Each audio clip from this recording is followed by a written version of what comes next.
What is going on, people? We are back with another video, and in this one itself in particular, Chantel admits it wasn't easy to open up about sexuality questions on 90-Day Hunt for Love, the show that is starting for the very first time this coming Monday the 26th of May. Now let's see exactly what's been said here.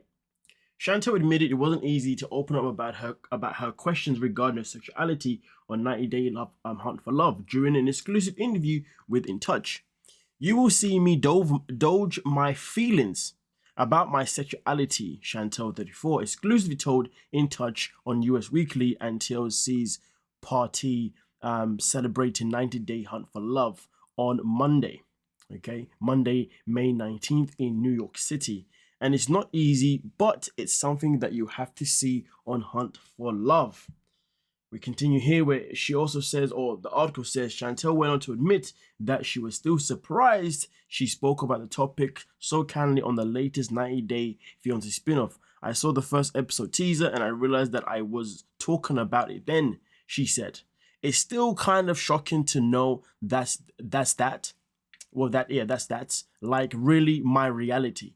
I mean, why is it shocking though? I mean, at the end of the day, you like who you like, and that's just what it comes down to. But according to a new cast member on the show, or someone else who's going to be a part of the season, apparently they don't believe that Chantel is actually swinging for women. They believe that Chantel decided to go for women purely because the men did not want anything to do with her, which I guess we'll have to wait and find out when the season comes out. But if you're unsure what I'm referring to, check out the video that I dropped yesterday regarding Chantel being called out by a fellow cast member for her weird behavior as it was titled in the video. Now, with that being said, it continues here by saying fans first learned about Chantel's questions about her sexuality when people shared a teaser clip from the upcoming show on May 19th. The confessional began when Chantel reflected on how her dating life has changed since her split from ex-husband Pedro.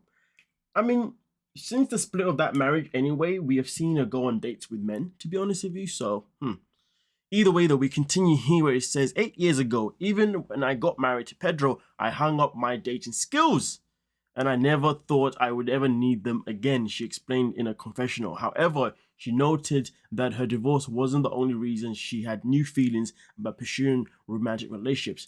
I mean, would we say that she had dating skills in the first place? I mean, listen, Chantel was a very good looking woman, do you know what I mean? And generally speaking, correct me if I'm wrong, but when you got pretty privilege, you actually don't need dating skills because usually people come to you, you don't go to them. But to be fair, we have definitely witnessed Chantel go to men rather than men come to her. I mean, Pedro, for example, you can say maybe it was a mutual situation when they both came to each other. But after that, we then saw on a spin-off where she pretty much pursued the footballer from Greece, I believe. Was it either Greece or Italy, one of the two.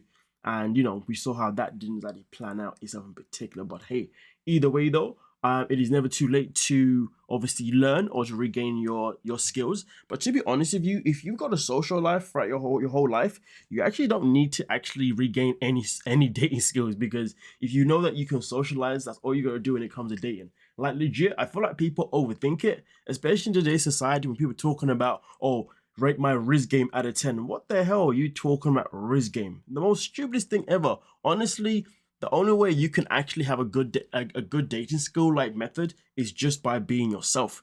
For me, myself in particular, if I see someone that I like or see someone that, you know, takes my fancy, I will literally just go up to them and say, "Hey, how are you doing?"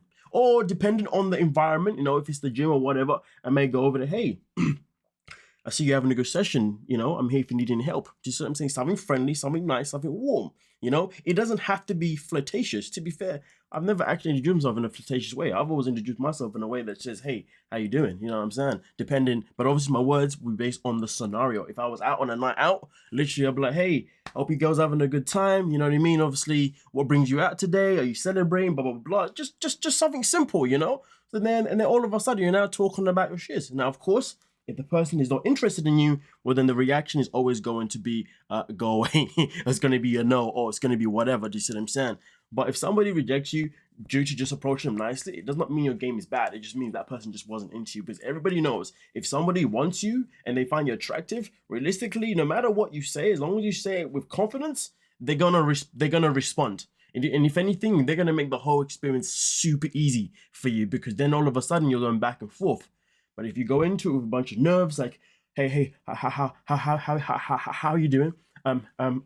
So I saw it. Yeah, you see that type of behavior there? Yeah, it's a wrap. But then again, though, if she really likes you or he really likes you, to be fair, they may give you a chance to catch your breath. You know what I mean, and still give you that chance on. So there is also that possibility. You know what I'm saying? But anyway, we continue. The TLC star continued right before I came to the resort. Something did not happen with one of my friends. I was hanging out with my friend Ashley and we were drinking wine, and she explained to me that she has feelings for me that was actually romantic. And I believe we have seen her take pictures with this woman, obviously throughout the last few months before the season itself in particular was even announced. So I'm pretty sure that's the same woman that she's actually referring to itself in particular. Do you know what I'm saying? But nonetheless, though, let's continue. It says here that, well, one thing led to another and Ashley kisses me. I almost fainted. I was so shocked and I really liked it, she shared. It felt like my first kiss ever. Oh, isn't that adorable? But at the same time, I was so overwhelmed at what it all meant because I have never thought about dating a woman. Chantel ended the conversation by posting a few questions to the cameraman. Posing a few questions to the cameraman. What would what would that mean? What would that mean for me, my dating life, my sexuality? She asked. Does this mean I'm a lesbian? Just like that, I don't know. I mean, first and foremost, it wouldn't mean you're a lesbian. It would mean that you're bisexual, given that you still want men, of course. But based on the context, yeah, you'd just be bisexual. You wouldn't necessarily be a lesbian. But also on top of that, let's not get it twisted. Maybe Chantel felt a certain type of way purely because she got kissed by somebody who she loves as a friend, somebody she cares about dearly, and she thinks that, oh, maybe this is my calling. Because some people, to be honest with you, in my opinion, are sexually confused. And I say that because look at it this way. Let's say, for example, you have been straight your whole life, but then your friend, who you've known for a long time, that you have love for, you care for them, blah blah, then obviously decides to give you a kiss. At that moment in time, if your dating experience has been very, very, very bad, sometimes people will start to think, well, maybe this is why you've been in my life. Maybe I'm supposed to be with you because you know me well, you treat me well, you understand me. And then to be honest with you, I feel like sometimes that's how people end up swinging the other direction, but not because they actually want someone from the same gender. It's generally because of, or even the opposite gender. To be fair, there's people who are gay from the get go, right? You know what I'm saying? But either way, though, sometimes I do feel like people end up being in a relationship with somebody who isn't their usual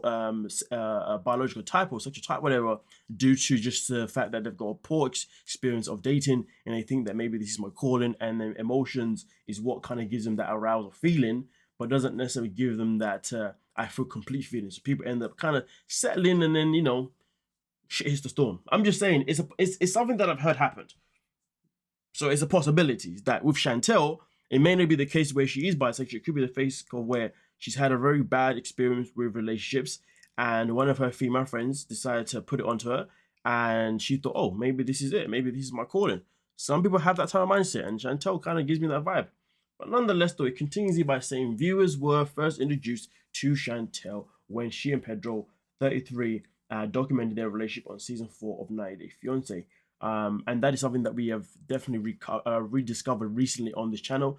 I did obviously make a long video, I think it was about a 40-minute video, going into in depth based on the relationship of Chantel and Pedro when they first met in season 4. If you have not checked out that episode that I dropped, please do check it out because that will give you guys an even better understanding of Chantel as well as Pedro, especially for the people who may have never seen that season before as well. But even if you have seen that season before, trust me when I tell you, you will be discovering new things that you didn't even realize the first time you saw that season when it came to Chantel and Pedro. So definitely worth a watch. Go check it out, folks. It's on this page. Now, with that being said, it continues by saying after she traveled to his native Dominican Republic, they secretly got engaged and he moved to Atlanta, Georgia on a K1 visa. The pair wed in 2016 and went on to document their relationship on several and several TLC shows, including their own spin-off, The Family Chantel. Their love story came to an end when Pedro filed for divorce from Chantel after 6 years of marriage in May 2022. He claimed in the court documents that their marriage was intimately broken. In Touch confirmed at the time. And to be fair, it was. Listen again, if you go and check out the video, you understand their relationship was literally broken, in my opinion, more because of Chantel herself, let alone even her family, because she began their relationship on a lie, which was not a good start.